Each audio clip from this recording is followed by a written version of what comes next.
اللہ اے اللہ اے اللہ. الحمد لله الذي هدانا لهذا وما كنا لنهتدي لولا أن هدانا الله. اللهم صل على محمد وبارك وسلم. أما بعد، أعوذ بالله السميع العليم من الشيطان الرجيم من همزه ونفثه ونفثه.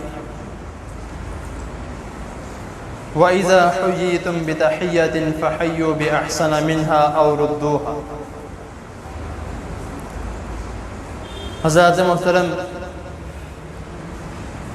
انشاءاللہ تعالی اللہ تعالیٰ کی توفیق سے صرف 5 منٹ انشاءاللہ کچھ چند باتیں آپ کے سامنے بیان کرنا چاہتا ہوں. اور یہ ایسی باتیں ہیں کہ ہم ان باتوں کا خیال بھی نہیں رکھتے.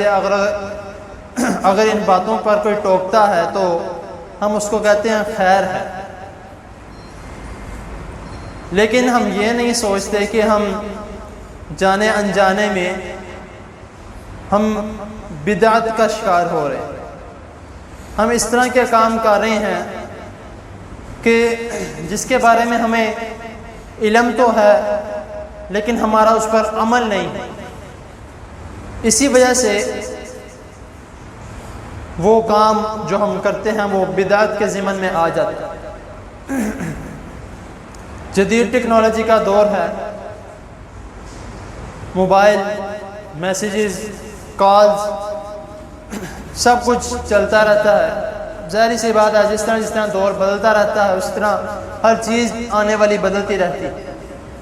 لیکن ہمیں یہ خیال رکھنا چاہیے کہ جدت جتنی مرضی آ جائے، ٹیکنالوجی جتنی مرضی آ جائے، سائنس جتنی مرضی ترقی کر جائے، لیکن جو الفاظ احادیث اور قرآن مجید میں ہمیں ان کو نہیں بدلنا چاہیے، کیونکہ یہ قرآن مجید پہلے بھی جیسا تھا ویسا ہے اور ویسا ہی انشاءاللہ تعالی ہمیشہ رہے گا.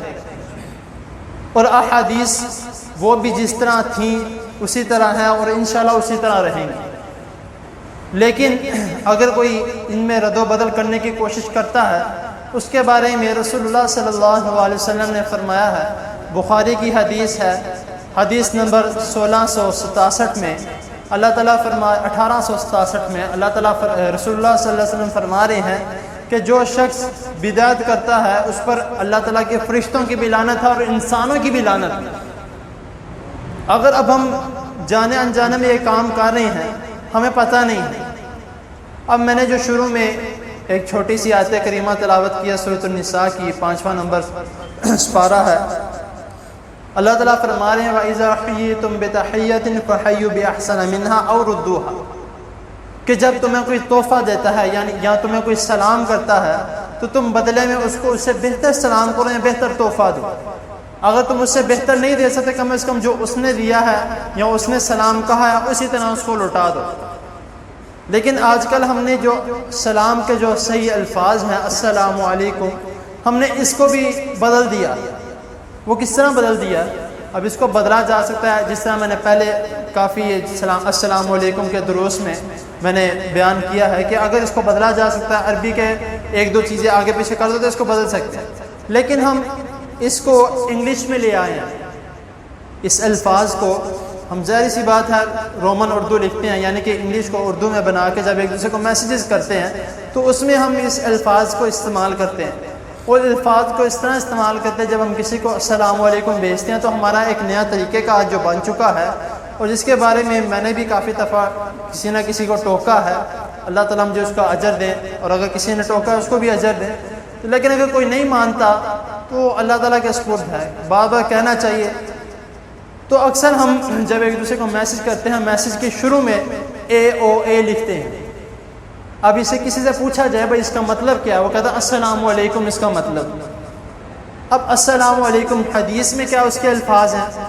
اگر آپ انگلش میں لے ہی آئے ہو کوئی بات نہیں، انگلش میں لے آئے ہو تو کم از کم اس کے الفاظ تو نہ بدلے جائے، اس کے الفاظ جو ہیں وہی رہنے دو. السلام علیکم ورحمۃ اللہ وبرکاتہ پورا نہیں لکھا جاتا، کوئی بات نہیں. السلام علیکم تو کم از کم اتنی بڑی ٹائپنگ کرتے ہیں، اتنا لمبا میسج لکھ لیتے ہیں، اگر شروع میں جو اے او اے ہم چھوٹا سا کر کے لکھتے ہیں، کیونکہ انگلش کے کافی ایسے الفاظ ہیں جس کو ہم چھوٹا کر سکتے ہیں، یعنی کہ کوئی بڑا کوئی جملہ ہے اس کو ہم چھوٹا سا کر کے کسی کو کوئی بات سمجھا سکتے ہیں، تو ہم نے اس کو بھی السلام علیکم کو بھی بالکل چھوٹا سا کر دیا۔ اب یہ بدعت کے ضمن میں آتا ہے۔ کیوں؟ بدعت کا مطلب کیا ہے؟ اسلام میں اپنی مرضی سے کسی چیز کا اضافہ کر دینا، کسی چیز کو کم کر دینا۔ تو ہم نے اس السلام علیکم کو اے او او میں کنورٹ کر کے اس کو ہم نے چھوٹا کر دیا ہے، جو بدعت کے ضمن میں آتا ہے۔ تو ہمیں اس کا خیال رکھنا چاہیے کہ جب اللہ تعالیٰ نے اور رسول اللہ صلی اللہ علیہ وسلم نے جو چند باتیں ہمیں بتائی ہیں، کم از کم اس کے مطابق ہم چلیں۔ اگر ہم اس کو ادھر ادھر کر دیتے ہیں تو ظاہر سی بات ہے ہم نیکی کے بدلے میں گناہ کر رہے ہیں، ہم نیکی نہیں لے رہے، گناہ لے رہے ہیں۔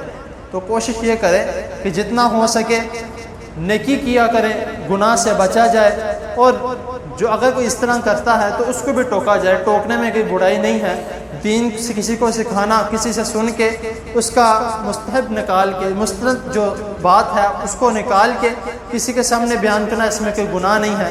ہم اکثر شرما جاتے ہیں کہ یار وہ میرا رشتہ دار ہے یا میرا دوست ہے، اس کو میں کیا کہوں گا، وہ میرے بارے میں کیا سوچے گا، اس کے بارے میں نہیں سوچنا۔